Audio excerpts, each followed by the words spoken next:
I'm gonna pick my baby up and take her to the country show. Everybody in the... Mum and Dad, Sonia and John, if you could come this way and stand with me, please.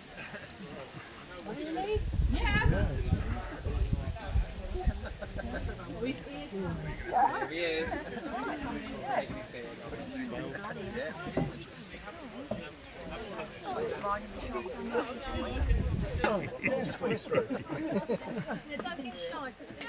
Don't be shy, we know you're not. Okay.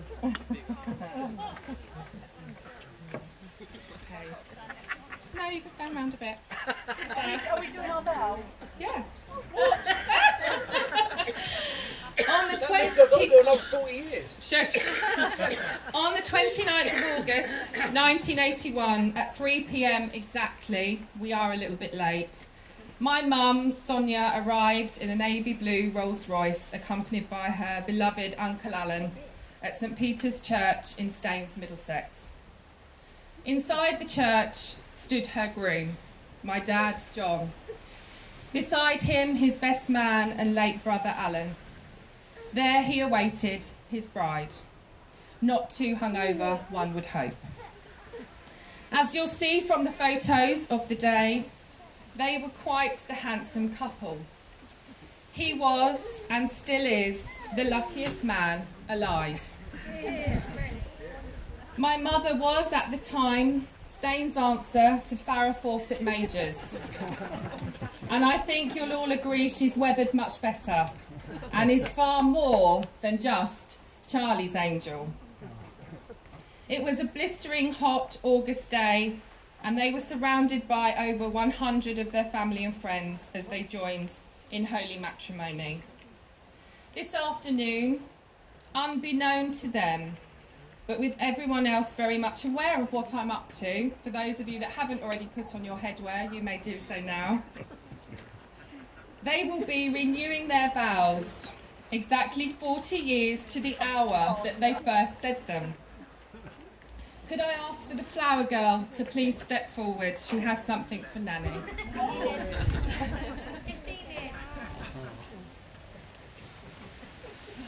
Is she smiling? Good girl. All right. Oh yeah. Sonia and John first met whilst on holiday with their families in Spain. It was 1973 and Lloret de Mar was the holiday destination of choice. Mum was abroad for the first time with her mum, our Nanny Julie, and her Uncle Alan, Auntie Mary, and 3 cousins, Anne, Mark and Sian. Dad was away with his mum and dad, his Uncle Jim, Auntie Avril, and their 2 boys, Jimmy and David. John was 15, clean-shaven, with long hair down to his waist. Sonia, a mere slip of a girl at 13, with ringlet curls. Flares were all the rage, as were platform shoes, and that was just the men's fashion. It transpired that the 2 families were from the same neck of the woods at home, although Mum, coming from Staines, had never heard of Sunbury. She said, do I go through there on the bus? They had barely touched down in Blighty and Dad was already tearing into Farnell Road on his motorbike to visit Mum with his mates. Much to her mum's dismay as she disappeared on the back of his bike. The rest, as they say, is history. Well, almost. Both went their separate ways during their latter teens, but their hearts firmly lay with each other. Plus, it was impossible for Dad to date any other girls. His mum would make them feel so uncomfortable, would deliberately swear in front of them, despite being warned not to, and would reportedly talk about Sonia, asking if he'd seen her lately. It was following the untimely loss of our beautiful Nanny Julie in 1980 that the fact they should most definitely be together forever was realised once and for all. They got engaged and married the following year. Their wedding was a traditional white one. Guest of honour was Mum's grandmother, our Nanny Jonas. 4 bridesmaids wore pink, 2 of whom are here today. 2 special ushers and our grandparents beaming from ear to ear. This was followed by a reception at the Royal Holloway College and a honeymoon in Florida. Married life began in the 2 up, 2 down that was Mum's family home for several generations in Staines. Thankfully, they went to the effort of installing a bathroom and inside toilet before I arrived in September 1983. 8 days late, but all good things come to those who wait. With houses much cheaper a few miles away, they sold up and moved to the house that was to hold many of our precious memories in Farnborough. We were joined by Jonathan in 1985, a newborn the size of a 1-year-old. And we thought our family was complete. Johnny and I shared a wonderful early childhood surrounded by a close and devoted family. From our grandparents just up the road, still in Sunbury, who were quite simply the centre of our earth and still are, to our aunts and uncles and cousins who we saw weekly. Our granddad and Lou, Chris and Kate, who we shared our lives with, visits to and from Kidderminster. Uncle Tim and Auntie Edna coming to stay. And Auntie Vi and Uncle Reg, Auntie Lynn, Tim, Rachel and Largy. Auntie Scylla, Uncle Bobby, Christopher, Peter and James. Not all family is blood. And some of our most treasured memories are with you. Our mum and dad tend to allure wonderful people, and our lives have been enriched by you all as a result. There was never a sports day, school play, music concert or rock challenge that they weren't in attendance for. We always saw their faces in the audience supportively looking back at us. They were always waiting at the school gates for us at the end of the day and comforting us on our poorly days. Now safe in the knowledge that our parents had one of each and appeared to be fairly content with us, we thought our family was complete. However, they decided to add to our family unit. Now, the thought of how this transpired wasn't something I wished to think about aged 9½.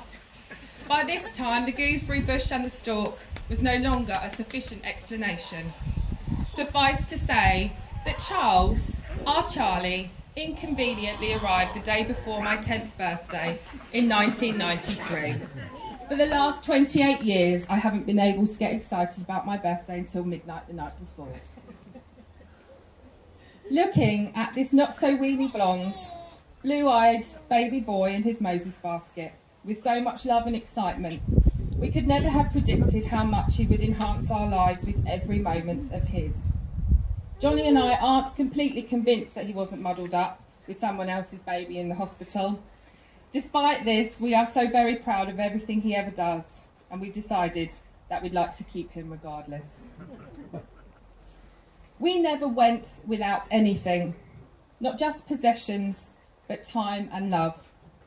Regardless of how difficult it might have been to provide at times, we were oblivious and knew nothing but the magic of childhood days. We always had birthday parties, a table full of jelly and ice cream, and always a masterpiece of a cake. Not to mention a pile of presents that we'd asked for. Christmases began with collecting our nan and grandad, a packed stocking, a tree surrounded by gifts from all the trimmings, and more importantly, a home packed with people who doted on us. We had families' holidays abroad. Ibiza was the place to go in the late 80s. And of course, our happy days spent at the van, as we all call it, in Haylen Island. Memories that have and will last a lifetime. I know now how hard it is to provide all of this. It doesn't happen by magic. I realise now it was as a result of many sacrifices. Somehow they made it all possible and still do. Life took us to their current home in Aldershot, a complete change of life for us all. A quiet neighbourhood with garden visitors of badgers and foxes, and we were surrounded by lovely neighbours. namely Brian and Mo, and John and our dear Shirley, plus a few others who we've bid farewell to over the years. Many a scout camp was attended, long summers in France, with some truly inspiring young people and a few older ones. And of course the camps in Devon helping on the farm. I watched as my mum nursed my dad's parents during times when they were ill and at the end of their lives. How she visited weekly, perming and cutting their hair and toenails and the hedge, doctors and shopping trips. Dad would be given a list of DIY to do every Sunday. They played an enormous part in their marriage through good times and bad, and life has and never will be the same without them. We were so lucky. As life goes full circle, they paid it back to them, as we will do in time to come. That's family. Now that we are adults, they drop everything to be by our side in our hours of need. And equally, they know that we do the same for them. They have, over the years, welcomed our chosen partners with open arms, despite any reservations, and their children, particularly my two. They just opened up their hearts and home to Lewis and Tori. No questions, no hesitation, and loved them for me as if they were their own.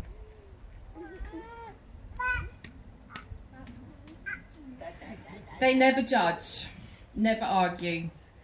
They just accept our choices and support us regardless. We always know we can count on them.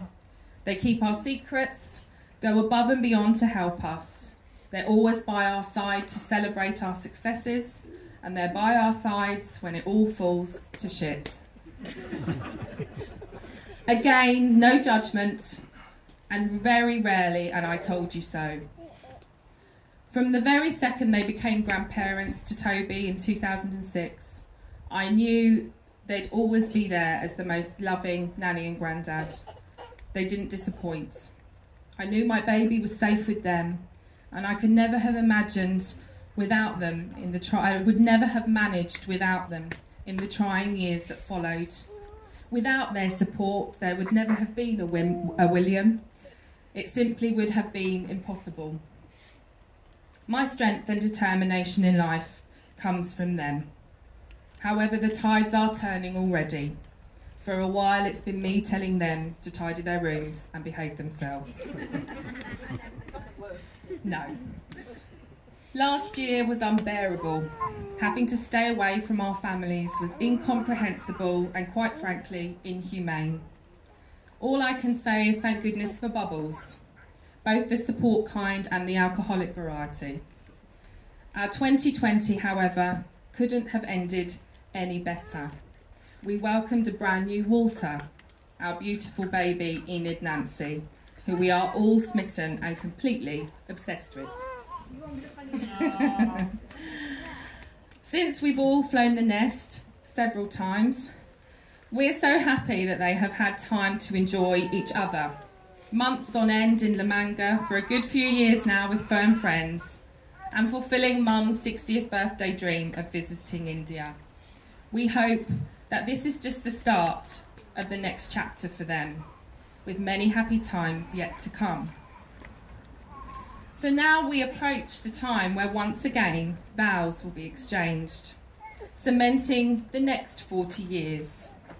We wish you all the happiness, health and wealth. May your troubles all be small ones, and your fortunes 10 times 10. Dad, 40 years ago you promised to have her and to hold her from this day forward, for better, for worse, for richer, for poorer, in sickness and in health, to love and to cherish, till death you do part. Is this a promise you wish to renew and uphold? Yes.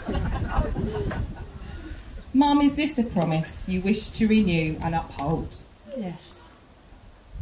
Do you both vow to love and honour each other for the next 40 years, for better, for worse, for richer, for poorer, in sickness and in health, to love and to cherish, till death you do part? Yes. We do. We do. We do.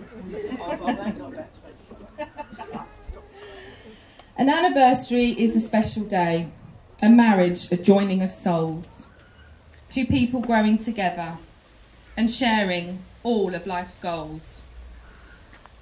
Someone there to hold your hand whenever times get tough and share with you the good times with laughter, support and love. You've shared not only your hearts with each other, but your dreams along the way. May your future be filled with as much love as the years that have led to today. I'm so proud to call you my mummy and daddy. Congratulations on your 40th year. Happy Ruby wedding anniversary. Yay.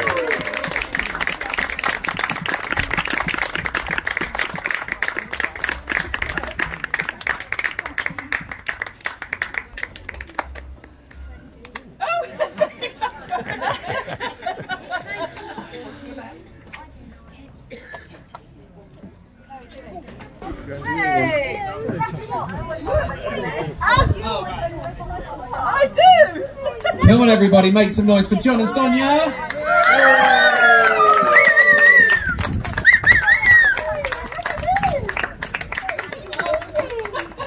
Something that I must believe in.